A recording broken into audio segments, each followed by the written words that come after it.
Hello, you are listening to Red Menace. I am Alyson. I'm here with my co-host Breht, and for this month's episode, we're doing something that we haven't yet done on a public episode yet. Gonna try to mix things up a little bit.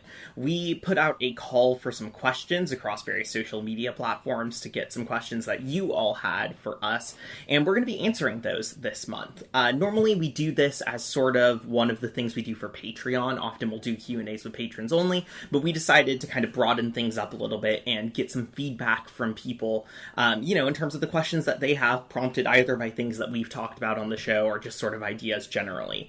So if you like this format and you're interested in this, obviously you can check out our Patreon where we do this much more frequently, and you can go listen to old episodes there, and I'm sure there will be future Patreon Q&As in the future. But for this month, we decided to just do this publicly as a way of interacting more broadly with our listener base and getting some discussion going about some of these questions. So with that said, unless you have any other introductory notes, Breht, you want to just hop right into it? Yeah, I think we're good. We have about 12 questions. They're all amazing. And as always, we got even more than that, many times more than that. And they were all amazing questions. So it's just always difficult to sort of parse out which ones we want to tackle and which ones to leave behind for another time. So thank you to everybody who asked the question, even if yours doesn't get answered in this one. I've read them, and perhaps in the future we'll be able to get to them. But let's go ahead and start with the first question, which is our thoughts on modern AES, translated to actually existing socialism. And this person asks about Cuba specifically, and they say particularly how Breht and Alyson's Maoism affect their support for places like Cuba. All right, so I think this is a pretty good question, and I'm going to try to give this sort of the nuance and the detail that it deserves as an answer, because I think it's a little bit tricky to negotiate some of these conversations sometimes. So first, I think that it's important, at least from my perspective, to be upfront that the Maoist position, by which I mean the Marxist-Leninist Maoist position, is that there are no actually existing socialist countries today, right? That is broadly the MLM position that is taken up, is that the various countries that exist today are revisionist in some sense or another and do not represent a coherent socialist international bloc anymore. And I'm broadly sympathetic to that position for a number of reasons. I think it is the natural conclusion that follows from Marxist-Leninist Maoist perspectives and from anti-revisionist perspectives generally. That's a whole other thing. Maybe we'll do a text that deals with that someday, but that's a broader question. But to be transparent, that is generally the position that Marxism, Leninism, Maoism adopts. Now, at the same time, even if that position has merit to it, I think it's important that we be careful with what we take those implications to mean. Because the fact that from an MLM perspective there are not currently existing socialist states does not mean that the job of American Maoists is to spend their time focusing on international states that claim socialism while not upholding an MLM idea of socialism. This is a thing that in particular American Maoists tend to do that I think is both misguided and also contrary to some of the core ideas of Leninism. One of the important things to emphasize about Marxism, Leninism, Maoism as a perspective is that it is grounded in Leninism and the insights of the Bolsheviks in their struggle. And one of those key insights that I think it's important that we continually come back to and insist upon is the notion of revolutionary defeatism. So this is a concept which came from the Bolsheviks during World War I, and was one of the main things that distinguished them from other more radical-leaning factions like the Trudoviks, some of the SRs, and even some of the Mensheviks, who adopted a position called defensivism. So within the Russian Revolution, the Bolsheviks insisted that the goal ought not be to overthrow the Tsar so that the World War I can be won by the Russians, but rather that the working class of every country should hope for the defeat of their own imperialist bourgeoisie so that they can, weaken the capitalist class there and pave the way for socialist revolution. And this was a very important part of Lenin's ideas that occurs in several of his writings. You can find aspects of this in the April Theses, for example. And this is a concept that I think socialists today still have to stick to. The focus for socialists, wherever they are, needs to be focusing on the bourgeoisie of their own country and the imperialism that their country perpetuates. Lenin made this clear multiple times again in many writings, stating that it may be true that there are bourgeoisie in other countries, but we have our own to focus on and deal with, and that needs to be the focus. And so, in my opinion, that means that even if we hold the MLM position that there are no currently existing socialist states, it does not follow that we should cheerlead color revolution in various states, or that when those color revolutions are being pushed by the US, that we ought to spend time condemning those states. Our focus should be on opposing US imperialism in every single instance, over and over and over again. This is something that a lot of Maoists are bad on. It's something I've been bad on in the past, to be completely and frankly honest, but it's something that I think we really need to emphasize. So at a moment like this, when we see Cuba, as the example given in the question, facing, clear CIA intervention, the attempts to mobilize the American state against the Cuban Revolution, it's not really the time to get into the details of the failures of the Cuban Revolution. It's the time to insist on the right for the Cuban people to self-determine, absent the interference of American imperialism. So I do think that we can hold the MLM position that there are no currently existing, actually existing socialist states, while also pushing back against the idea that our job is to support color revolution or all these terrible things. And we should focus on American imperialism above all. A state does not have to be socialist in order for it to deserve the, freedom from American imperialist influence, and that is something that I think we really need to emphasize. So that's my perspective on it, at least. Again, we have to be upfront about what the MLM conclusion on this question is, but it doesn't follow from that we can't critically support resistance to imperialism, and that we shouldn't focus primarily on American imperialism as Americans. Yeah, I think that is incredibly well said, very important and transparent as to the difference between MLs and MLM, specifically on this issue, because I think that's where a lot of the conflict arises, is between those two segments of the Marxist left. And I do think, and I think Alyson echoes the sentiment, that it is important to have a principled definition of socialism, and sometimes the ML position can pretty much be that as long as the party in charge declares itself to be a socialist, Marxist, or a communist party, that means that the socialist transition has begun, and anything else economically that is taking place, anything about the social relations of the society at large, are sort of concerns that maybe you get to later in that revolutionary process. But as long as there is a socialist party in charge, more or less, that can constitute the transition, and therefore it can be properly called a socialist state. I think that is often the ML position on the issue, and that leads them to often saying, China is socialist, the DPRK is socialist, and Cuba is socialist. So, correct me if I'm wrong, Alyson, but is that pretty much fair to say that that's the ML position? Yeah, I mean, there's so much variety in what, especially in the United States, people True. consider to be Marxism-Leninism, so trying to figure out how to hash out those distinctions, I think, can be a little bit difficult. But I'd say if we were to take the broader trend, that would be reflective of at least parts of the vocal sort of MLs that we see online. Yeah. Yeah, and so I think that's where the conflict arises from. And there is a text, and the name eludes me at the moment, but it's basically the laying out of the Maoist position on what specifically constitutes the beginning of the socialist transition. And Alyson has said, and I have said in the past, that we will get to that relatively soon when we have the time and dive deep into that and flesh out these issues more broadly. The important thing, again, as Alyson said, is wishing for the defeat and actively assisting in the defeat of your own bourgeoisie. And many of these states, whether you think they are actually existing socialist states or quote-unquote revisionist states, the fact is they are holding the line against U.S. imperialism and allowing for the preconditions for socialism to take place, which is ultimately, right, the defeat of U.S. and Western imperialism more broadly, because that is the apparatus that is mobilized in the face of any attempt to socialize the economy and often works to crush it.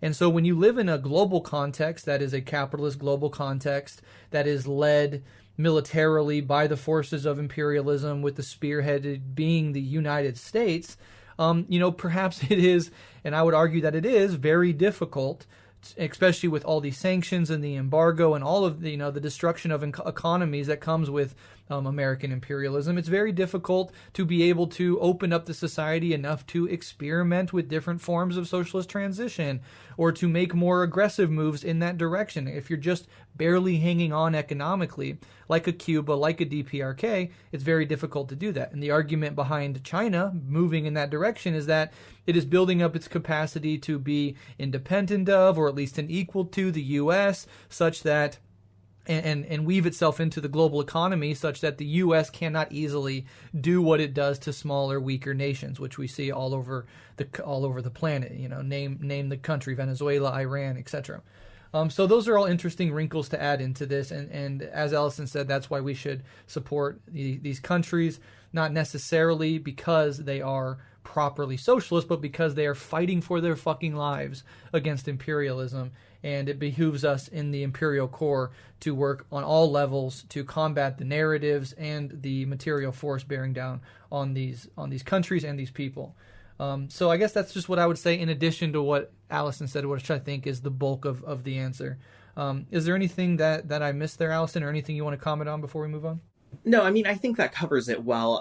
One thing that I would just add, I think, to maybe critically frame the discussion somewhat, is I think this is a question that Americans overemphasize in general. And I think to a certain extent, the answer to this question is somewhat non-material. We don't have an influence over these states in particular as Marxists in the United States. What we do have the ability to do is oppose the blockade on Cuba here, to oppose economic sanctions on Venezuela here, to impose the actions of U.S. imperialism. So often we get in these big fights about abstractions that, while obviously having significant political character, that are worth struggling over in person, in study groups, among comrades. Practically, I think the more important questions are, how do we resist U.S. imperialism, regardless of these abstracted questions that we have no material ability to intervene in a significant way, other than blanket opposition to U.S. imperialism. So I do want to push that is the thrust that we need to move in, not asking questions about things that we can't control, but asking questions about how us, located in the United States, oppose a global order that in many ways pushes revisionism internationally. Mm-hmm. Yeah. And finally, just lifting that boot of imperialism off the necks of these countries would allow for the conditions to exist for them to possibly move forward. So that's always important to remember as well. I mean, these sanctions, these embargoes, they strangle an economy. Venezuela, the DPRK, Cuba, they all face it, and they're all fighting for their lives. All right, well, let's go on to the next question. You want to ask this one, Alyson? Yeah, so the next question that we had is, how will climate change and our worsening ecological crisis change the conditions for revolution? So as an example, Alyson mentioned in a Red Menace episode that there might be entire areas that are abandoned by the state. What are the implications of this? Yes, great question. And it's important to remember, and we have another, I think, one or two more climate change questions in here too, so I just like to make this point up front. Climate change is one element of the overall destruction of the biosphere. Pollutants, the overconsumption of goods, the wastes, etc. There's many layers to the ecological crisis, and they cannot all be subsumed by simply climate change. Not that the questioner is implying that or anything, but it's just worth noting that this is a layered sort of destruction of the biosphere, of which climate change is one major variable, but the ecological crisis cannot be collapsed or reduced to climate change in and of itself. So that's just worth mentioning. But then the broader question is, the worsening crisis create conditions for revolution? And I think we are already seeing the conditions being wrought by climate change and ecological crisis, bringing at first, and this is usually how these things happen, a change in consciousness. A change in the average person's understanding of what is happening around them, what is the root cause of the crisis, and the severity of the crisis. I was reading polls recently saying upwards of 80% of Gen Zers, for example, report having something like eco-grief, eco-anxiety, eco-depression when they are looking out at the world and seeing climate change destroy, possibilities for at least certain trajectories of their future.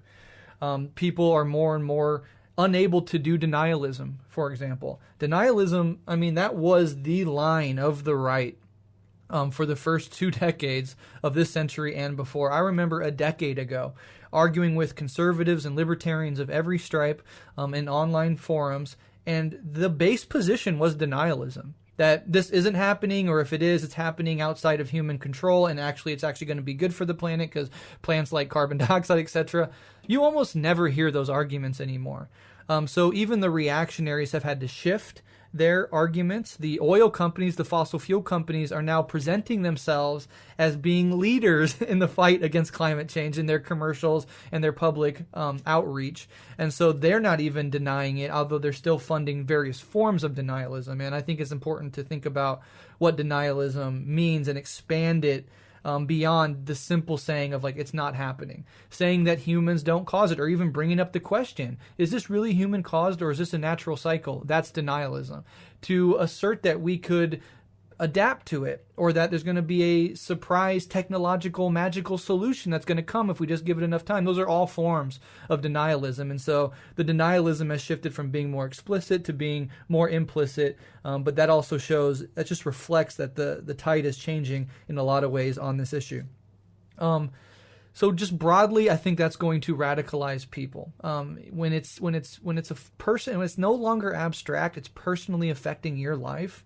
You don't have a choice but to get involved in the fight, and that's going to bring more people over to at least opening their mind to different ways of doing things. And a really important thing that I think the left sometimes gets sort of muddy about is, do we have to create socialism first in order to solve the climate crisis?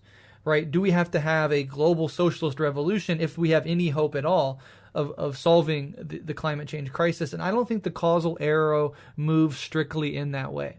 I think that as the ecological crisis continues, as there are attempts by the capitalist ruling classes of various countries to deal with the crisis, as consciousness is expanded with regards to how we should relate to not only the natural world, but people around the globe, given, let's say, migration crises, I think that's going to lay the pavements for a sort of back and forth between the ecological crisis and more people getting into socialism. And as the sort of attempts to solve the problem are put into motion, the experimentation phase of how do we actually transition and do this, I think more and more people are just going to naturally see, even if they don't even conceptualize it as socialism, that these radical shifts in consumption, in the economic structures of society, in the political structures of society need to be radically changed.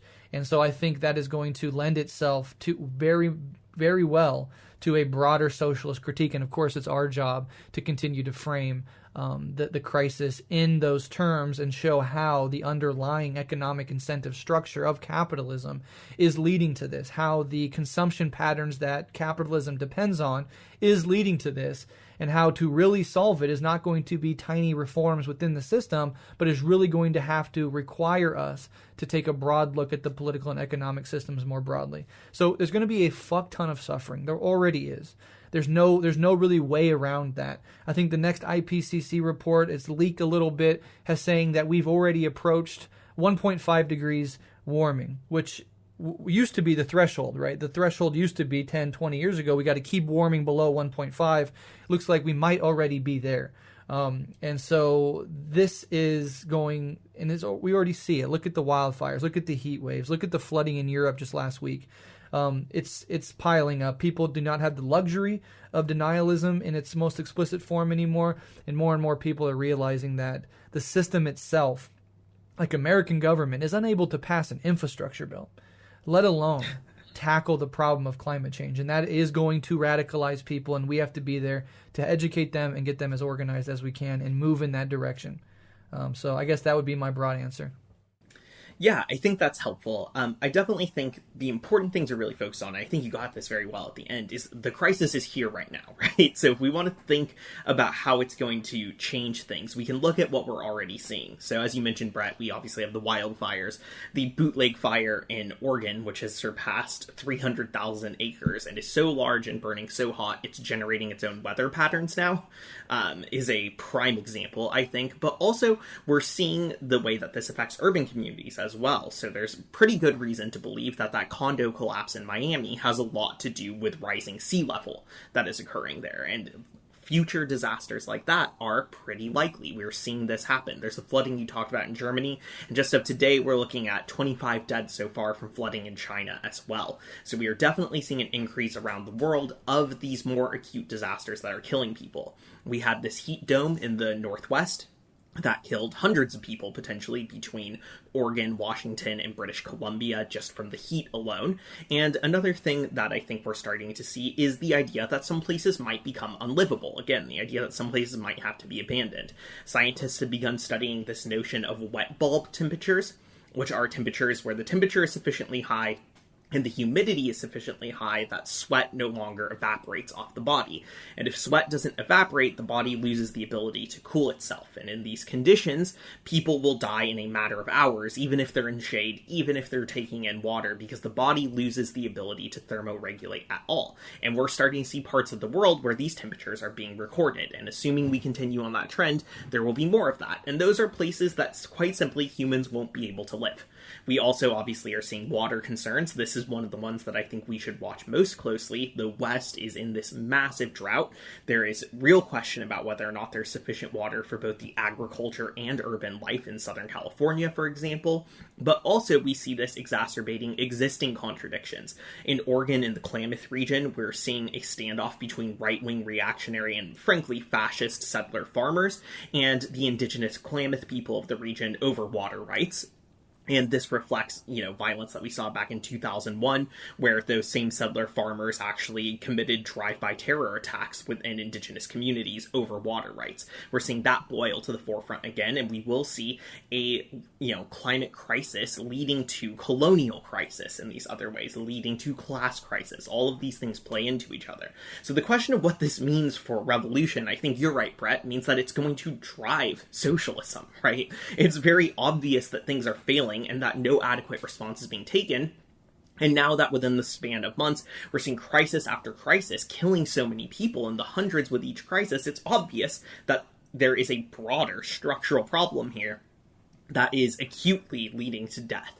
And so I think that will drive people towards socialist alternatives, but it will also drive people towards fascism, right? That's what we're seeing in that Klamath region up in Oregon, where settlers are rallying around, right-wing politics and, potential violence against the indigenous people there. And so it'll lead to a heightening of these contradictions, both in positive and in negative ways that we need to adapt to. I think on the whole, what it means for the left practically is we need to consider how we live in a world of internal displaced refugees within the United States. How we live in a world where Miami might be gone in the next half century, where New Orleans might be gone in the next half century, what that means for politics internally, and how we relate to the people displaced there. We don't have the infrastructure for that now, and that's something that we need to start thinking about because things are rapidly accelerating in that direction.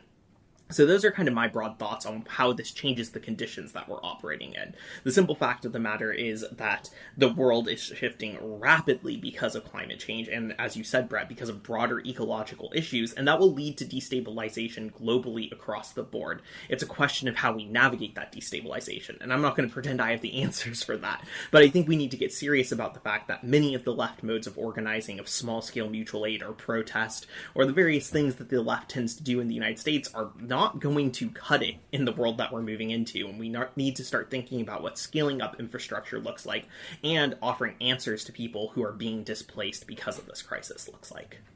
Yeah, there's more to say on climate change, and there's another question later that we'll talk even more about it. 2 quick points. I mentioned it a million times. It's pretty well known at this point, but these climate crises and this attempt or this process by which some places become uninhabitable and have to be abandoned by people, that's going to create migrations largely northward into Europe, into the U.S., and that's going to create a backlash that fuels fascist forces. At the same time, though, those fascist forces also produce their own resistance within and outside of those processes. So, for example, a lot of people that are millennials and a lot of younger people coming up, Gen Zers, they are and they have been educated in social justice thinking and anti-racism. They saw the Black Lives Matter protest. They've seen the Palestinian resistance. More and more people's consciousness is widening to this injustice of colonialism and imperialism.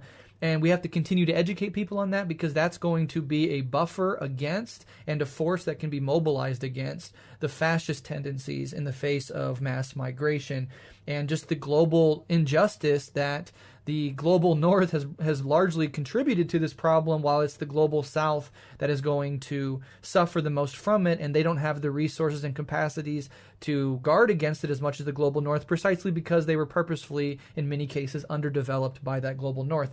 People understanding that, I think, will go a long way in disengaging their fear fascist response of, these people coming in. So that's why education on that front is important.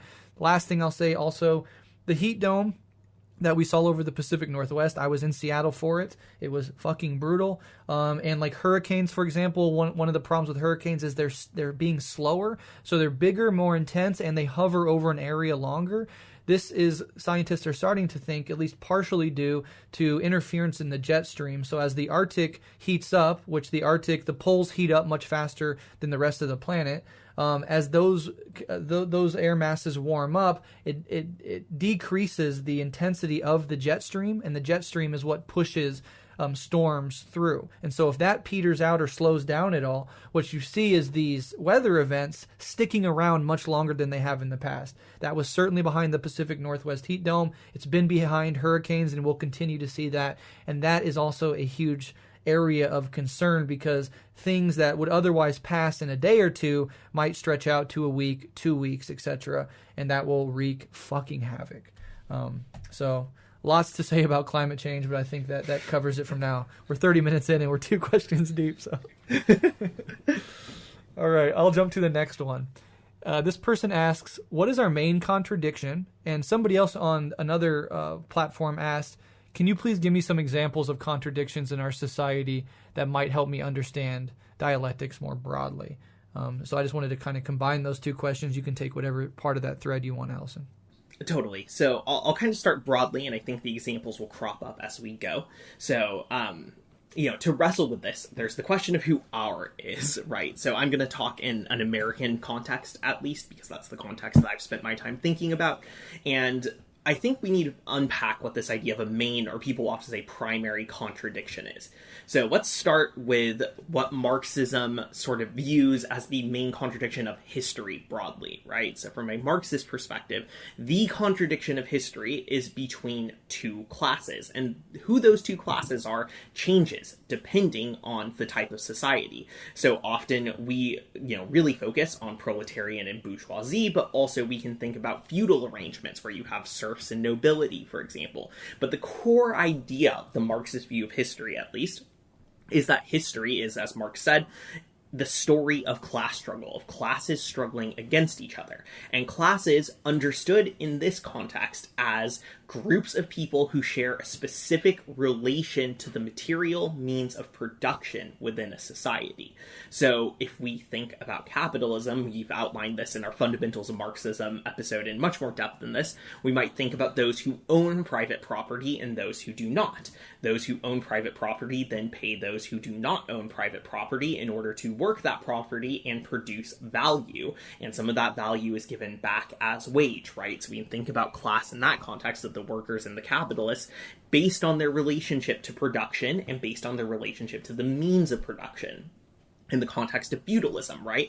We would have the context of who owns land and who works the land. And there's a relationship between them where the produce of that land is given to the owner of the land, the lord, as a form of tribute, and some amount is allowed to be kept by those peasants or serfs who work the land. So within all of these societies throughout history, according to Marxism, the core a kind of contradiction that allows us to understand society are these class contradictions and the class struggles that emerges around them.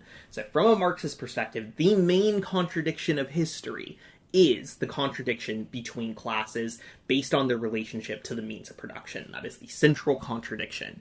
Now, at the same time, we might think about the fact that society obviously has forms of exploitation and violence which extend beyond this contradiction, or at least on the surface appear to be distinct from it in some way. So if you think about our examples on our episodes on philosophical trends in the feminist movement and on Kollontaj's work, those texts that we were looking at there deal with the question of whether or not the oppression of women by men constitutes an independent contradiction separate from the contradiction of classes. And the answer that is found in Kollontái's work and also in Gandhi's work on this is that it is not actually a separate contradiction, that it is private property, that it is the productive mode that capitalism has settled on, where some people own the productive property and others pay to work it, that actually leads to the production of the gendered violence that we see around us. And so if we want to deal with the contradictions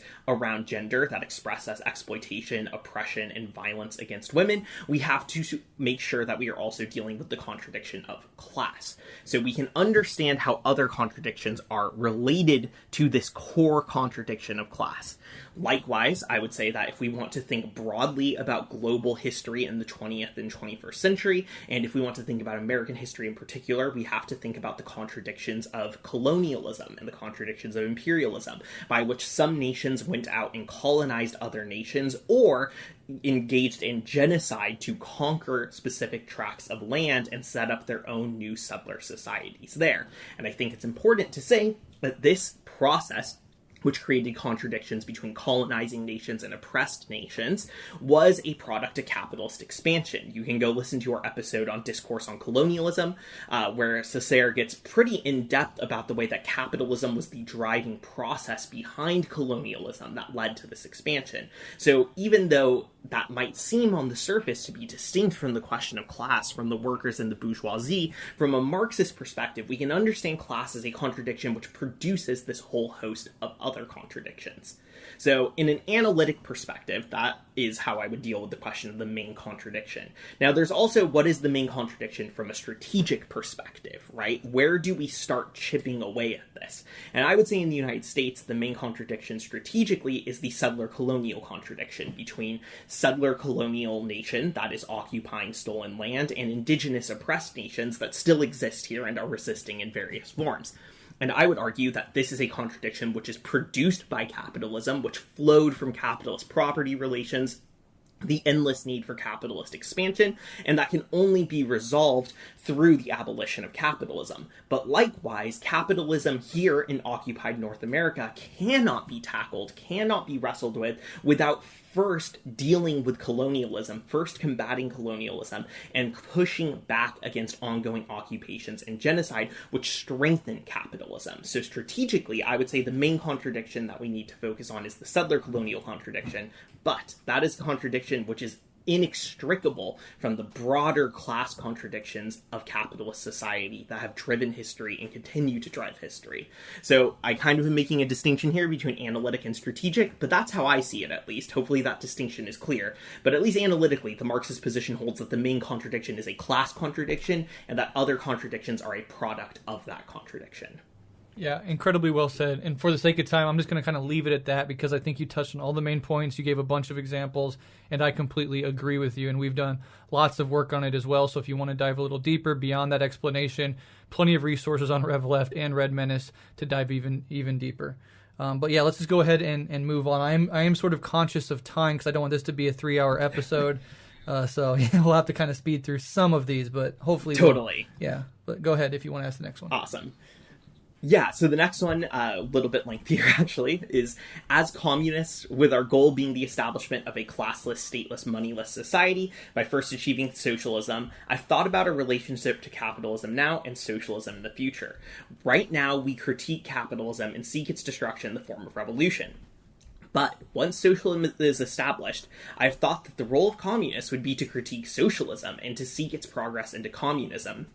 And that just like today, there would be people who aren't necessarily reactionaries trying to go back to capitalism, but people who just want to stay in early socialism and resist movement towards communism. In this way, I have thought about communists becoming enemies of socialism in the same way that they are enemies of capitalism today. Is this a fair understanding? I think this is an exceptional question. Yeah. So Brett, I'll let you go ahead and tackle that. It's a really, really great question, and it shows a lot of foresight and thinking on the part of the questioner.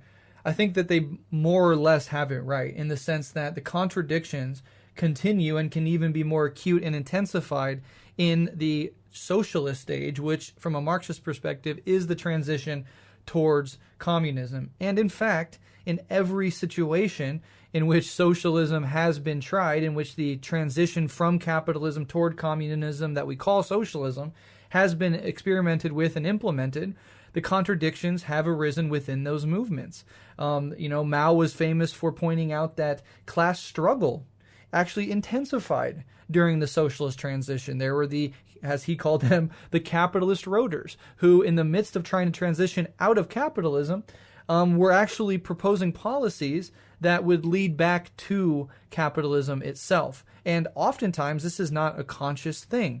There will always be, we already see the left factionalized into a million little pieces. If we started moving in the direction of socialism, those factions would even just become more apparent, and the contradictions between them would become more important to resolve. And some people will consciously be trying to go back. Some people will genuinely think that reforms, or in the past, for example, reforms that actually put them away from the transition and back towards capitalism were actually the best thing to do at that time. And these are very, very difficult questions, and the exact contours of these new contradictions that will arise will be pretty specific to the conditions in which that socialist transition is taking place. But yes, you are right in pointing out that there will be factions, even during a socialist transition, that will then see elements that helped create the transition out of capitalism as reactionary, backwards, leading to a dead end, etc. This is where political analysis and methodology become incredibly important. This is where an ideological line becomes incredibly important. This is where struggle between comrades becomes incredibly important, because a lot of times it is the result of ignorance or blind spots, or not seeing something clearly, or having the wrong analysis, and that's going to require struggle to work through those problems, because nobody has all the answers. No single person is going to have the perfect road in their head. This is going to result in struggle, and I would say even more struggle, more acute struggle in that transitionary phase than there might be even at a point right now, where that phase, let's say in the U.S., hasn't even begun yet. So I guess that's how I would generally say it, and I would say it is a fair understanding. What you're getting at in this question, I think, is correct, and we shouldn't lose track of that, because sometimes I do think there is an utopian impulse in people to think that once we get beyond capitalism, that and this is sort of subconscious sometimes, but that contradiction itself will cease to be. And no, contradiction will continue to occur, and in some areas be even intensified in that process. And that's why staying incredibly principled and having good analysis will continue to be incredibly important. So I guess that's how I would address that broad question. Alyson, did I miss anything? Not really. I mean, just to keep it quick, I think that's all pretty much correct. I think this question's really impressive, because I think you've intuited one of the core kind of debates within anti-revisionist and Maoist approaches to Marxism, and I'm very impressed with that. I would just highly recommend, if this is something that you're interested in, some reading on Marxism, Leninism, Maoism will deal with this question. This is kind of a core thing that is being wrestled with, and also looking at Maoist perspectives on the Cultural Revolution could probably bring some clarity into how, this has played out historically, because I think you're really onto something here, and I want to encourage you to continue doing research on this. There's interesting historiographic approaches to that, the Cultural Revolution in particular, that Maoists have extrapolated to deal with this question more broadly. Yeah. And being naive about this, being utopian about this, will in and of itself be an albatross around our necks if we ever get to the point where we can make that transition and attempt to move in that direction. So it's incredibly important and well formulated question. All right, next question. I know this may not be your area of expertise, but I'd like to know your thoughts on Bitcoin and cryptocurrency. In a world dominated by the US dollar, which is used every day to fund all kinds of imperialist aggression, how can we understand Bitcoin through a Marxist lens? Yeah, so I think that this is an interesting question. I'll keep it relatively brief because I don't have a ton of thoughts on this. I'm skeptical of the idea that Bitcoin and cryptocurrency broadly can play some sort of liberationary role. There's a couple practical reasons for that. One is that I don't trust the security of it very much, just kind of on the more cryptographic end of things. I think seeing how quickly the FBI was able to get access to the wallet and of the people who hacked that pipeline is a good example and reason to be somewhat skeptical of of whether or not it can operate in this sort of crypto realm outside of the official economy and monetary policy, so I'm skeptical on that level. I also think there's good reason to think that the state has the ability to crack down on crypto a lot better than people think, so whether or not crypto can facilitate some sort of resistance outside of the state is something I think that we should be skeptical of. On a more Marxist level, I don't think crypto really resolves any of the broader Marxist critiques of how money functions as a mediation of value and exchange. All of those are still at play there. So I think Bitcoin, it's interesting, it's kind of a novelty. It's not surprising to me that it's largely become something that's about speculation rather than functioning as an actual currency at this point. It's amusing if you find it interesting. I think it's interesting to watch the technology that changes around it with different coins and the debates that go on around it, but I don't think that from a Marxist lens it really shakes things up about how money functions on a core level, and from a more practical question of whether or not, it could facilitate an alternative to the US dollar that operates outside of imperialism. I'm very, very skeptical about whether or not it could have that function just on a practical, technological level. Couldn't agree more with all of that. I am highly, highly skeptical. It really comes out of libertarian milieus in the first place, and that has its own set of contradictions and perpetuates a lot of the very logics that we're trying to attack from a Marxist perspective. And then, of course, and this can't be left out of the conversation, the ecological impact of Bitcoin mining is just absolutely fucking absurd and needs to be stopped, in my opinion. So I don't, for all the reasons Alyson said and the ecological reasons, this is just, I'm very, very skeptical. I'm sure I have blind spots. I'm sure there could be a Marxist who knows a lot about this that could offer some convincing arguments. But where I stand right now, and given my level of understanding, high levels of suspicion and a general sort of disgust at the ecological impact. Awesome. Okay, let's move on to the next one then, which is a little bit longer again. So I'll go ahead and just dive right into it. So as a high school teacher in social sciences, leftist podcasts are always shitting on public education, saying that it's a system of indoctrination and that we cannot rely on public education for political education. While I agree with some of that to an extent, I think that does disservice to the left because it erases all the educators who are trying to work within the confines of the state. We have no other options to advance an anti-imperialist education in the next generation. I'm curious if you and Alyson have any suggestions about how teachers in public education should approach curriculum while navigating a hostile political environment that infiltrates most schools in the country, especially in rural, mostly all-white schools like what's in Nebraska. The area of critical pedagogy seems to be a space that Breht doesn't step into very often, so it'd be dope as fuck if you and Alyson did a close reading of Paulo Freire's Pedagogy of the Oppressed. So that's kind of the question with a little comment at the end there. Great question, great comment. You're 100% correct, and it's so funny you say this because next month, me and Alyson on Red Menace are going to dive into Paulo Freire's Pedagogy of the Oppressed. So very well-timed question.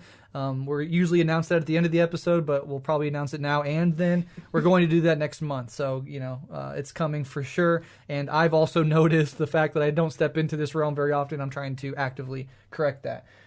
Generally, I think when people say that the school system is a system of indoctrination, they're sort of talking at the level of institutions and structures and how ideology is generally reproduced. But that is sort of structural and can be combated at the level of individual teachers. And in fact, I know many, many teachers at the elementary school level, at the high school level, at the college level that are very conscious of these structures of indoctrination and how ideology gets reproduced and are actively working against it within their classrooms.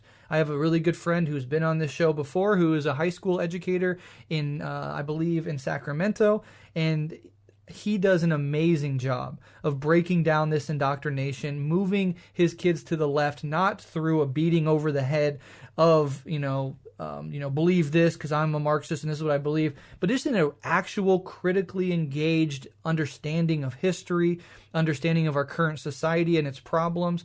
And so I think individual teachers can do so much amazing work at the level of the classroom that I do think, I agree with you, gets overlooked with these dismissive hand waves of the whole system as an institution. And I've seen it firsthand, and everybody knows that, most of us at least, have had at least one teacher that stands out in our mind for being super committed to our education and going above and beyond the average level of a teacher to try to correct some misunderstandings or inspire us in certain ways. So I think teachers specifically have a huge role in the revolution broadly conceived, right? This ongoing process of narrative, of understanding, of critical examination of American history.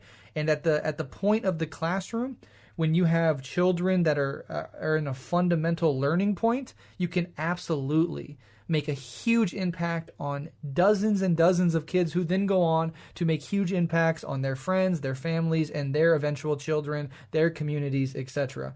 So yeah, I do not want to dismiss it at all. I think it's incredibly important, and people are doing amazing work. And the person who asked this question says they're a social science school teacher in high school. I'm sure you are figuring out creative ways to do this. Like, I mean, just something as simple as we all have movie days in high school, right? What movie do you show? How do you approach the topic of slavery in the United States? Do you mention that the institutional legacy continues on in the prison system, or do you just totally, wrinkle over that? It can make a huge difference, and there's enough room, even in a situation like in Texas, where they're trying to, have this really regressive, reactionary kicking out of the MLK and mentionings of the genocide and this patriot education that Trump was trying to push. Even in the confines of that, an individual teacher can operate pretty loosely in the sense that they're not having somebody usually standing over their shoulder dictating to them what they have to teach, and there's some free space for you to work with. So anybody engaged in education, you have a crucial role in the educating of the next generation and in the process of revolution broadly conceived, and do everything you can in that role to educate in the proper way. And again, this is not indoctrinating people with Marxist ideology like all the conservative reactionaries think. It's just teaching actual history. What good thing about being a Marxist is that we actually care about history and we actually fucking understand it. And so you don't need to lie and deceive to present somebody with a conception of history and the present that politically aligns with socialism or Marxism more broadly. It's just history itself told in the proper, widely conceived way that takes everything into account. So yeah, lots of great work to do on that front, and I salute anybody in the school system that is consciously taking on that challenge and doing the best that they can to educate the next generation. It's crucial. Yeah, I mean, to kind of echo some of that, I think that you're right, Brett. When we're talking about the problems of the school system, we're talking about what function it plays as kind of an ideological apparatus within capitalism, which is a different question than how individual teachers are negotiating things. My experience in pedagogy is largely on the college level, so even, how much room there is within curriculum at lower high school or elementary levels of education, I'm not intimately familiar with. The one thing I would kind of add is that whatever you're working with, I think there's always room to facilitate critical thinking as a skill for students, even at a particularly young age, that is going to set them up to be able to be critical thinkers later. And I think critical thinking will lead you towards socialism if you are given that prompt, because we have answers and we encourage that. One thing that I always say is that a difficulty that we as Marxists have compared to fascists is that fascists have a really simple explanation for everything, right? You can pin it on some group, whether that's the Jews, the cultural Marxists, whatever you want to say, and there's your answer. But on the Marxism side of things, we have a very complex explanation. You have to learn a theory of history and metaphysics, basically, to begin to understand things. So, what that means is if you want to encourage people in that direction, that means making them the kind of people who ask questions, who want to think on the deeper level, and who don't settle for simple explanations. And that can be done within a host of curriculums by really encouraging students to push back against what they're being taught, to wrestle with it, to question the logic of what curriculum is being given to them, and engage with things critically on the whole. So aside from how you might select curriculum or those broader questions, I would really emphasize just teaching critical thought and engagement with the text that you're working with as a really important way for being able to set students up to push back against state ideologies and ideologies of genocide and capitalism later on in life. Yeah, I think it's an incredibly noble profession. I think more leftists should get into it, and there is so much room for creativity, exactly in the way that Alyson's saying, just teaching critical thinking skills. Like, how do you do that? What's the most effective way to make people start questioning things in that way? That opens up a whole bunch of creative sort of experimentation that you can do in the classroom, which I think is intellectually, super interesting and really engaging for the teacher as well as the students. So yeah, everything that Alyson said, I also echo. Awesome. Want to go ahead and go to the next one then? Yep, I asked the next one. Okay. So I think you guys had mentioned seeing Exterminate All the Brutes. I thought it was headed in a great direction in the beginning, but felt so disappointed in the end when it grouped socialism into one of the systems supposedly responsible for human atrocities. And we were also told in the end that imperialism is innate to human behavior, which super ironically would fit the imperialists' excuse and feed their ideas that they were more advanced than indigenous people. I haven't heard anybody talk about this aspect of the film. Just curious about your thoughts, because I would love to recommend it to family and friends for so many reasons, but the closing message really derailed it for me. I guess it was ultimately safe for HBO since it groups socialism in with humanity's shortfalls. Yeah, so I did watch Exterminate All the Brutes. I have mixed feelings about it, largely for the reasons that are here. A couple of kind of disparate thoughts is that it's a strange, I guess it's not really a film, it's a mini-series, because it's simultaneously autobiographical in how it's told, and it's not told in a particularly linear manner. It jumps all over history, giving these individual moments, and doesn't always do, I think, a very good job of tying those moments together into thinking about colonialism as a broader system. It gestures towards that, but it never gets into much depth on that. So I do think it has incredible limits, and I do think you're right that at the end it kind of just, like, mystifies a lot of what it talks about. I ultimately did end up recommending it to some family, but I watched it with them and discussed it with them afterwards, in order to kind of direct it in another direction, and also in those conversations tried to pull in a lot of Cesaire's work, which I think pairs with the film very well and fills in some of the holes that are there in a way that is very, very useful and that can push it in a more positive direction. So in terms of, like, is it something that you could recommend to people? I think critically and in a context where discussion is there to move beyond the limits of it. It presents a lot of historical facts that a lot of people don't know, unfortunately, and it presents them dramatically in a way that I think will connect to home, but it doesn't do a lot with them after that. So you would definitely need to supplement that.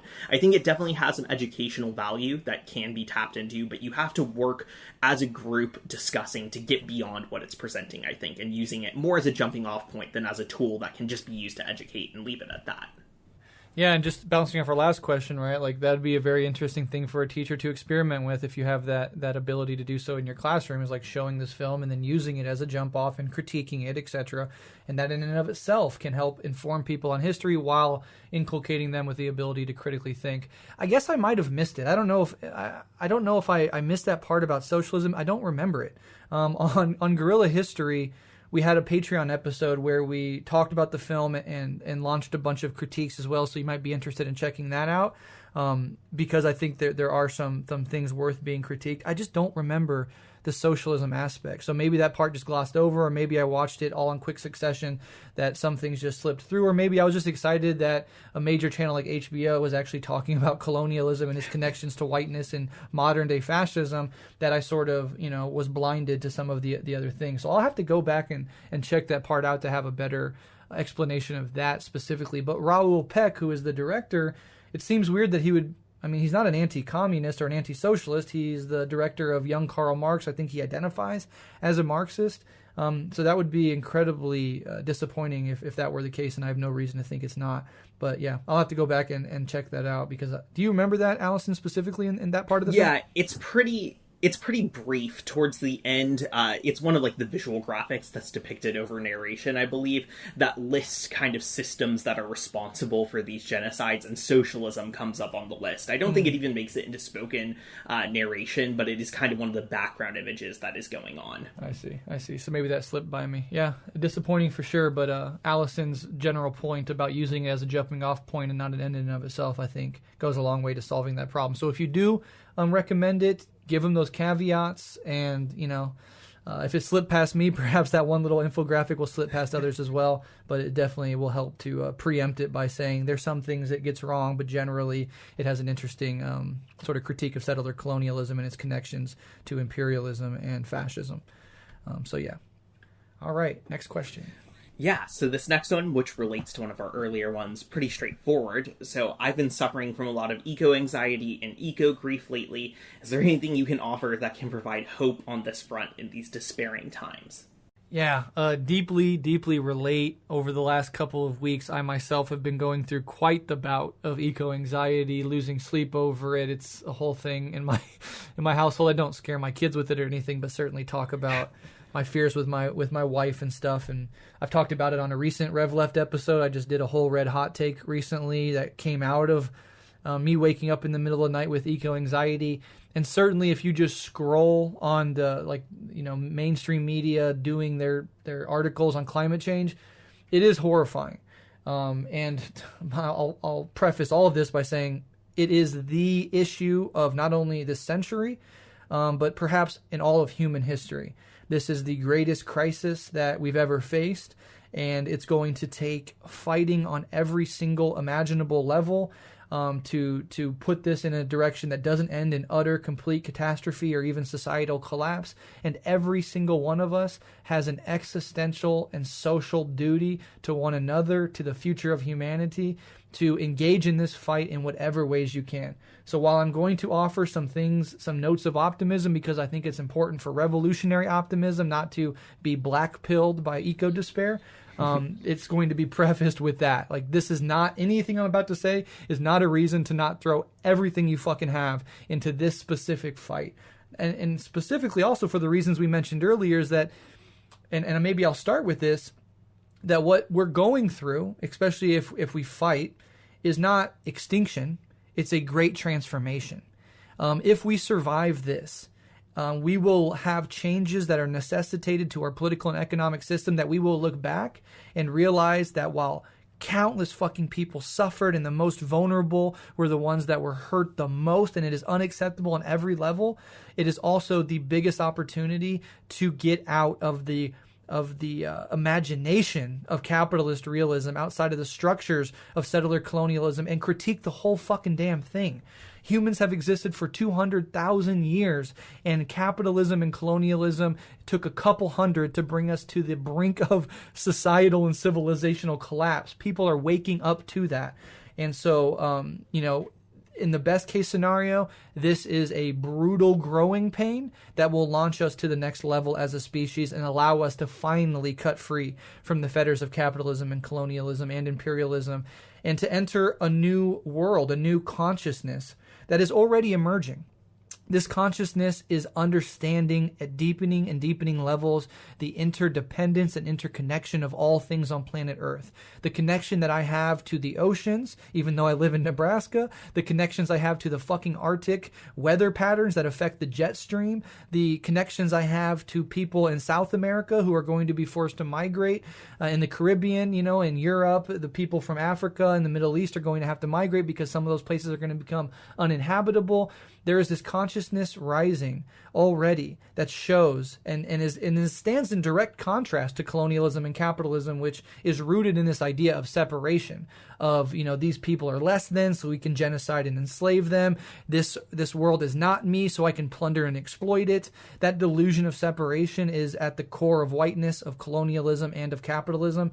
People are fucking seeing through it. And consciousness itself, ideas themselves, obviously are not going to be the causal push to change. But when change is happening, people's ideas and their consciousness are often one of the first things to shift. And we are seeing that shift, especially among younger people. They know, and this is another reason for optimism, they know their future's at stake. They're not 70-year-old Republican politicians or 80-year-old Exxon CEOs. They say, my entire ability to raise a family, to pursue my dreams, to have a fucking future at all is on the line. They are not going to sit back and let it go to shit. So every new generation, every year somebody else turns, 18, somebody else opens a book for the first time, becomes politically engaged, joins an organization. The youth are going to be behind this push to solve the crisis because it's their future at stake. Business as usual, right? So these are the terrible projections. By 2100, we could be 3 degrees, 4 degrees, 5 degrees, 6 degrees if we continue business as usual. Business as usual isn't going to happen. It's already starting to crumble. The coal industry is already starting to fade. Renewable energies, even within the context of market capitalism, the prices are starting to plummet, and the profit opportunities, right, for renewables are there. big business, billionaires, huge corporations, even they have an incentive not to watch the fucking world burn. So even our enemies, who we have to fucking fight for the future of the planet, have on many levels incentives to try to address this problem. Maybe not fully and in the robust ways that we want, and there'll be lots of people trying to do as little as possible to continue the fucking thing going. That's not to push that aside. But the worst case projections that will often be emphasized in sensationalist media are situations often in which we just continue what we're doing for the next 80 years, and that's just not going to fucking happen on any level and on any economic system. And the dialectic is also another reason to take some hope here. Every time there is oppression, there's resistance to it. When that oppression gets turned up, resistance to it gets turned up. When there is ecological crisis and disaster, the resistance to that builds and builds and builds. And I don't care if you're a Republican, a Libertarian, a liberal, or a communist. If you live in the West and you're running away from fires every goddamn summer, you have a vested interest in solving this fucking problem.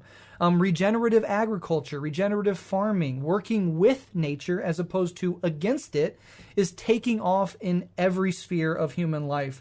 And while we're going to go through immense suffering and loss and death, and that should not be ignored, there's also these processes of liberation, of understanding, of raising awareness, of resistance, and that resistance is going to become also more and more militant.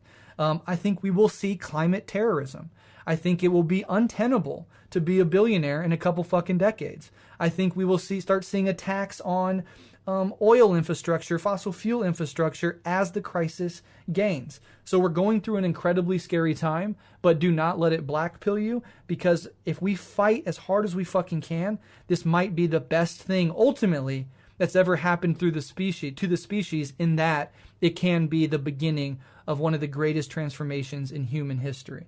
And we all have a duty to make that be the case and not let this fucking thing go out of control to the point where anything, I would venture to say, over 3 degrees of warming, we are in collapse territory. The feedback loops alone, we're already seeing feedback loops in the Amazon, for example. So now there's parts of the Amazon that are emitting more carbon than they are sequestering. That's a feedback loop. The jet stream is a feedback loop.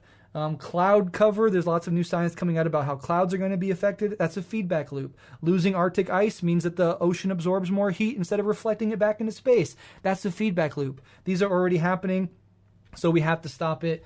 And I believe in humanity. I believe in the youth. I believe in resistance.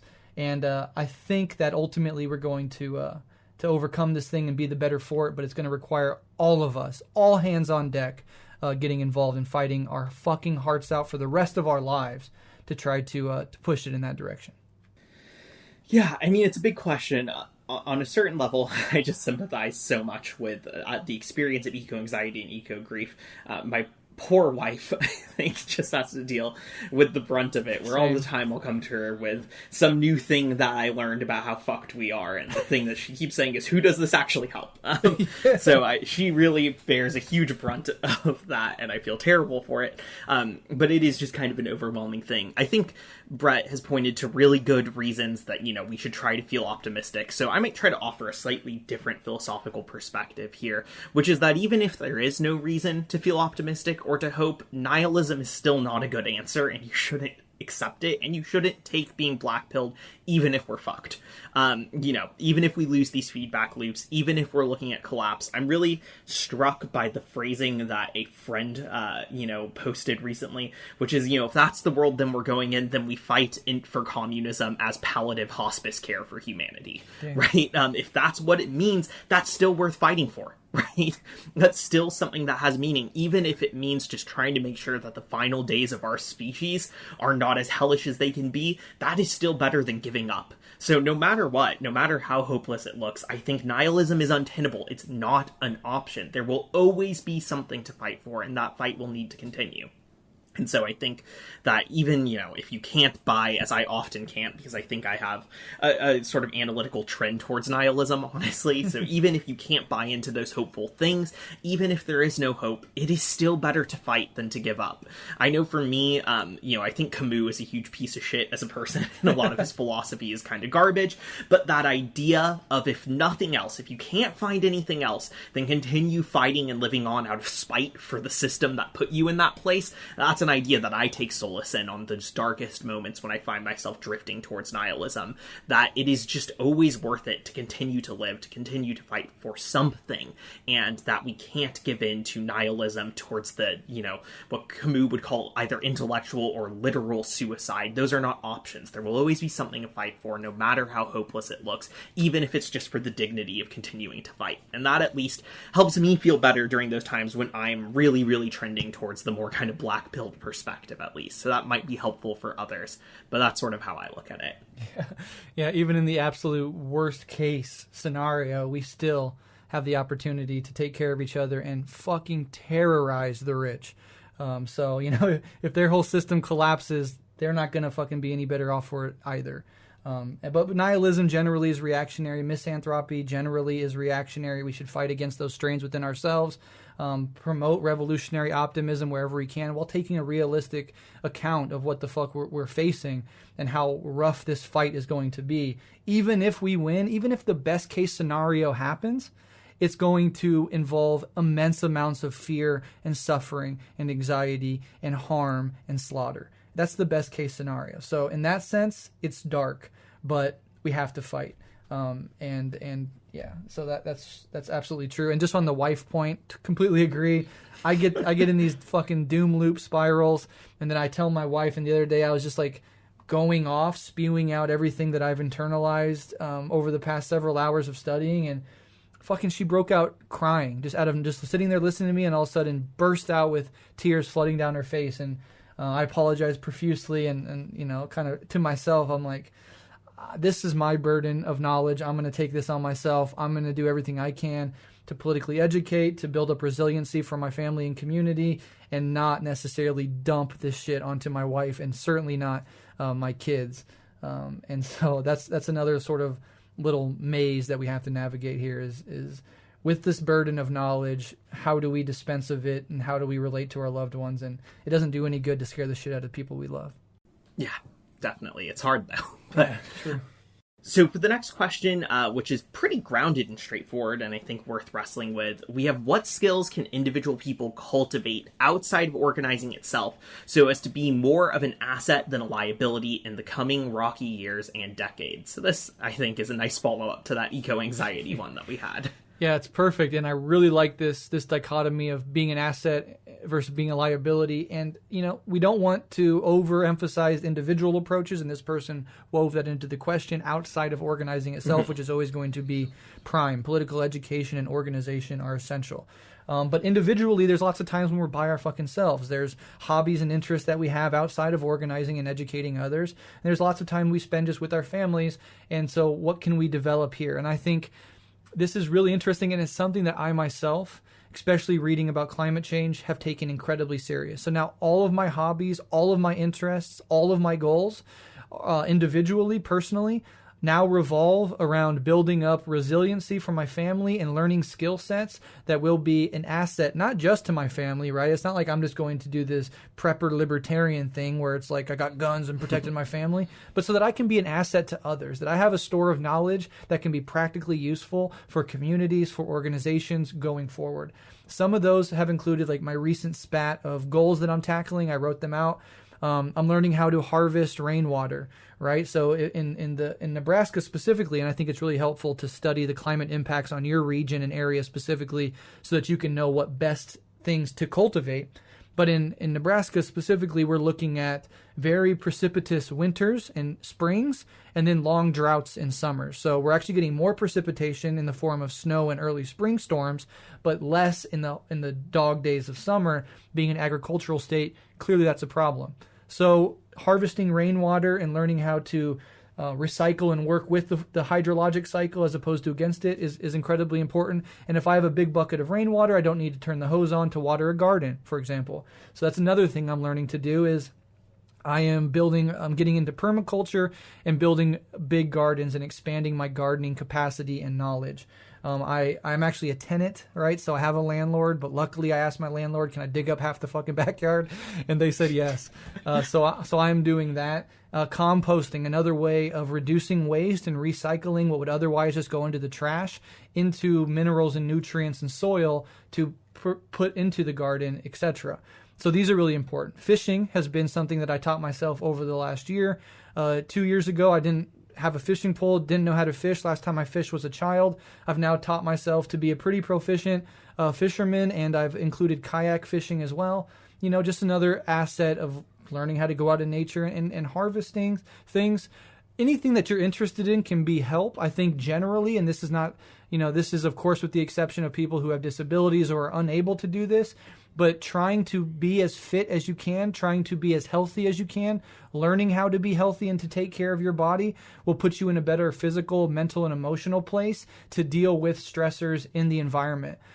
There's this huge connection between physical health and mental illnesses like anxiety and depression. And as somebody like myself who has dealt with anxiety and depression my entire life, one of the best things that I do to counter and mitigate those effects is to get seriously physically active, to get a really healthy and consistent sleep schedule, and to eat as healthy as possible as well.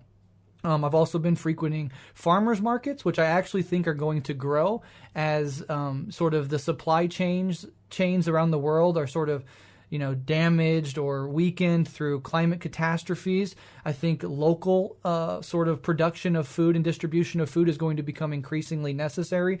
Getting in with people who have farms, who grow their own produce, you can learn a lot from them and you can build networks that might be particularly useful in the years and decades to come. But for all those and many, many, many more, but just the mindset of what skill sets can I consciously cultivate so that I can be more of an asset to other people is a great question and a great starting point. And then the particularities of your life and your situation will dictate what direction that goes in.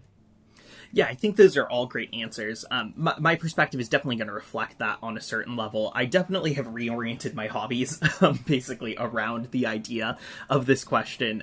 But first, I think two big caveats that Breht got on, right? None of this is a substitute for organizing. That is the most important thing. Collective action is what's going to be necessary. But given that the question says outside of organizing, so we're taking that as a given, we can think about that a little bit. And the other one is the other caveat that Breht got at, which is, ability is going to play a difference here, right? Not everyone is capable of doing all of these things. Do what you can within your level of ability, but the issue of disability also, I think, points again to why these are collective things that we're talking about, right? Survival here is not going to be everyone for themselves. It's going to be communities with varying levels of abilities and experiences taking care of each other, and that is what's so important to emphasize. In terms of what I'm doing, as always, I think Breht and I are kind of thinking on the same page. So one of the big questions that I've been thinking about is water, right? I'm living in California and we're not doing so good on water right now. We're actually doing terrible in terms of water. Our reservoirs are going low and things are looking pretty scary. So one project that I've been starting to do the research for is figuring out schematics for building a solar desalination still. So California is a coastal state. I live in a coastal area. We have a ton of salt water, but it's not drinkable. And while desalination on a large scale is not particularly feasible, unfortunately, because of large scale electricity use that it takes, small scale desalination in a survival situation is actually feasible using the power of the sun if you're able to build a still that's able to do that. So I've started looking into that and how I could build one just to kind of get some experience doing that, right? I'd rather learn what that process looks like now than have to figure it out in an emergency. So that's one of the big ones. Again, the water needs where you live are going to vary depending on where you live, as will the solutions. Physical fitness, like Breht said, is the other one that for me has become really important. It's a way of dealing with that grief and anxiety around climate change, right?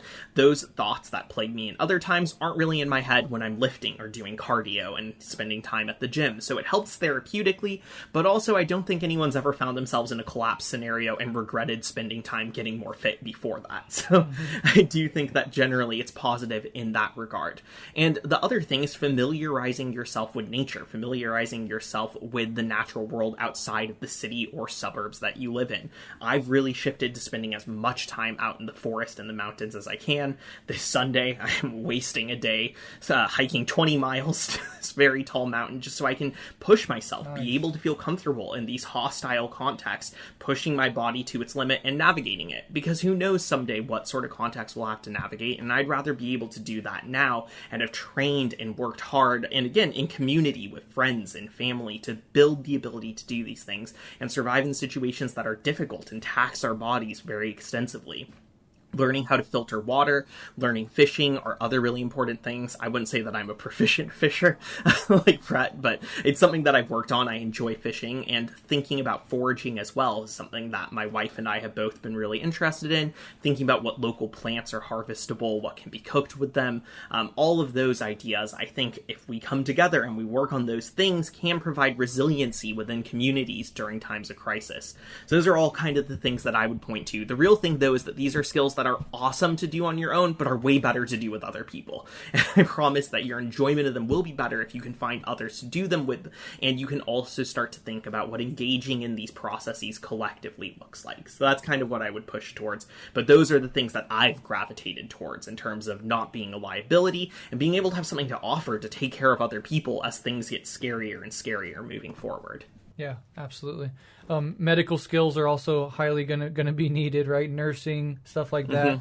Medics at protest events, etc. Those things are always going to play a role. There's a million things.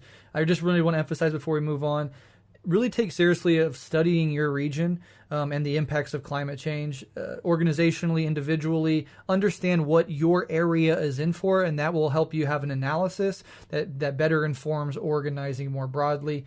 And then just studying the flora and fauna, as Alyson was saying, of your area. So, like, what can I go out into the world and eat and pick and cook? And how does this animal navigate these sort of cycles, etc.? All of that can be incredibly important and gain importance over the years. So take that idea very seriously. But absolutely. With that said, let's go ahead and move on to the final question. I'm sorry we had to skip a few. It's just the nature of the time restraints we're on. So the final question, and this person says, it's not a super deep question, but how do you all read so much? It takes me forever to read theory, and I was wondering if you have any tips to get through reading material in a reasonable amount of time. Yeah, so I think this is a great question. You say it's not a super deep question, but for a podcast that's so much about reading, I think it's very on point. So I'm really glad to have this included in here, and I think it's worth thinking about. So a couple of thoughts for how I approach it and how I have been taught to approach reading, especially theoretical texts, at a fairly high rate. So in graduate school, obviously, I was somewhat trained in that process. And I think there's a couple of things. So first, before you pick a primary text, it can't hurt to look at what people have written about it, whether that's short reviews or summaries that other people have made. And don't treat those definitively, right? But try to get a sense of what people are saying about the text, what people think about it, and that can help you start to understand what argument the text is going to be making. And having that argument in mind ahead of time before you start wrestling with the text can be really helpful, because then as you're reading little details that you might not otherwise know what to do with, they're going to slot into this argument and broader structure of the text. Another thing that I think can be helpful that sounds counterintuitive, that I did a lot in graduate school when I was on just an untenable reading schedule, is actually before starting a text, looking at the conclusions towards the end of the text, seeing what that text is arguing to, what point it's building to, and then starting from the beginning and moving forward through it. Because again, that's going to help give you a structure to the text that you might not otherwise intuit as you're going. It's going to help you feel less lost through points that the author is making, and it's going to help you be able to push forward. So those are kind of just some critical reading skills that I think can be very helpful and make a text more intuitive. And when I have a better grasp and intuitive understanding of a text, I generally find that I read it faster, because I'm not trying to put pieces together so frantically like I sometimes am if I'm going in totally blind for a text. So that's one thing I would say. The other thing is it's just practice. You have to kind of just force yourself to keep reading these kind of texts until you get used to it. The nice thing about theory is that we kind of have a theoretical canon, right, of authors who are in conversation with each other.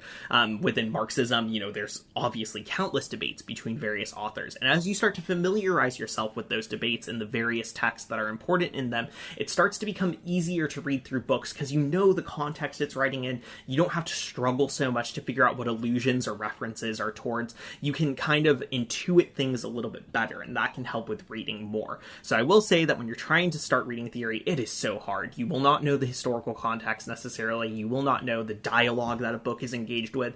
But as you familiarize yourself with the theoretical text within a specific field, it gets easier and it gets more intuitive. So practice, keep going, and also, like I said, try to figure out what the argument and structure of the text is ahead of time so that you're not grasping to piece that together as you're reading. Those are all things that I at least find super helpful for being able to read more and read faster. Great advice. I completely agree. One of the things that really helped me, like, just build up my capacity to, like, let's say, read a primary source of, especially if it's written a long time ago, you miss out on a lot of context, and even the verbiage can be difficult, is to prefigure it with secondary reading. I think it just is helpful if you have the general thrust of what this person is going to be arguing, and then you enter that text. It's much more helpful than entering it blind. So do not be scared of secondary sources. Just keep an open mind and be critical. Understand that a secondary source might have some crucial blind spots, might have an ideological edge, and that's why reading lots of it, and even taking in secondary sources that aren't books. So obviously podcasts are a huge thing to do. Like, I listen to a lot of philosophy podcasts that aren't even specifically related to politics, but they show the history of thought. They give broader intellectual context that then when I do read theory, it helps me understand it a little bit better. Audible, I personally love Audible. I listen to a fuck ton of books. They also have the Great Courses series. So like dozens and dozens of like 24-hour lectures broken into 30-minute lectures. That's like a full college course. Right now I'm doing one on earth science. So just, how the climate system works, how volcanoes work, how oceans work. Very fascinating to me. And then that helps me understand climate change when I read stuff outside of earth science proper, just about climate change and what we're going to need to deal with it effectively. So Audible is a great resource. Podcasts are a great resource. The reason we make this show is to help people do this exact thing. I'm sure you know that if you're asking us this question, but it's worth repeating. For example, before you read Lenin's Imperialism, it could be very helpful to listen to me and Alyson discuss it. We lay out the main themes, we talk about its application, we summarize it for you, then you have a really good understanding of the text, and then you go in and read the primary source. You will find new things, you will find new edges that maybe Alyson and I missed or didn't have time to talk about, but you'll have that broader structure of understanding going into the text itself. Can be very helpful. Even reading a Wikipedia page on a topic to get the general thrust of a general argument and then reading the text can make the difference in understanding. So that's crucial. Studying together. This is the importance of study groups. With other people, things come up. You and another person can read the exact same text and pull completely different things out, have fascinating conversations about points of dissimilarity and similarity, and learn a lot better and a lot faster and a lot more coherently in doing it together. So reading groups are, sometimes they're dismissed as like you're not doing enough organizing, but no, studying together is really crucial, particularly within an organizational context. So if you can find even one other person, can be very helpful. Setting time aside every day and sticking to it consistently can help form discipline and consistency overall, which are qualities of your character that are worth sort of cultivating of their own accord, but it can also have that consistency of sitting down and reading. And even if you get through only one chapter a day, or even if you're a slow reader, that's okay. Read it slow, take it in, but know that every single day I'm coming to my reading chair and I'm going to spend 30 minutes, 60 minutes dedicated to reading instead of scrolling through Twitter or Instagram or, doing a bunch of other stuff that we do that's just a waste of time. So that consistency and discipline really does help. And then the last thing I would offer is study broadly. And this doesn't mean like if you want to dedicate your reading time to reading political theory that's applicable, I totally understand that. But like if you're just like doing chores or doing exercise, you want to pop in a podcast, listen to other people's perspective, listen to science, listen to philosophy, listen to things that might not be directly related to politics, because what happens is you start to build up a library of knowledge that then you can form connections between different areas of your knowledge, which bolsters both sides of that connection. And that's been something that has been incredibly important for me personally, is just studying broadly and being generally interested in the world around me. And then the connections that I make, the synthesis that I'm able to make between seemingly disparate sort of books and authors and topics, it really helps fill out a broader understanding of the world around me and helps me make sense of every individual thing that I read. So I think for me, those would be all of my suggestions. Yeah, I think all those are really good. It's tricky because all of these suggestions, in a certain sense, aren't going to help you read faster necessarily, right? Because they add amount of time that you need to engage. But I think paradoxically, to get faster at reading and be able to read more, you do have to take these practices that at first are going to slow you down in a lot of ways. But over time, those will accumulate to a general sort of proficiency and just almost building a habit out of it. I think, like you said, Brett, having that daily time where it's just kind of a given that on any day I'm going to pick something up and I'm going to spend some time wrestling with it because it's just a part of my life and it's a part of what I do. And cultivating and getting to that point, I think, is really the goal. And it might slow you down at first, but eventually I think that it will lead to you being able to read so much more and at a quicker pace and be able to comprehend and hold on to more of that as well. Yeah, and keeping at it really does build up that storehouse of knowledge, which makes any individual reading much easier. It builds up the capacity for discipline, which is applicable to all areas of life and just is overall really important. And just like if you're going to go to the gym and you're going to start working out, you might have to start very slow, start with low weights and learn technique first, right? But then as you start developing these skill sets, you're much more able to understand the overall, science behind exercise and become more proficient at exercising. And the same general principle applies to reading and learning. So just don't stop and continue to stoke your curiosity. And that's half the battle, really. Yeah. Awesome. So I think that is the questions that we have. So like we said, we ended up cutting 2 out just for time. We are pretty verbose, so we're already at an hour and a half, which I feel like is constantly a thing with our podcast. So thank you so much for these questions. I think these are a blast, and I'm really glad that we got the opportunity to answer them. I really appreciate how practical some of these are, and I hope that those answers can be helpful. If you like this, if you think that these Q&As are interesting, like I said, a lot of months we end up doing these for our Patreon, so you can check that out on Patreon and get access to these episodes that we've done this many times before, so there are many more of those out there.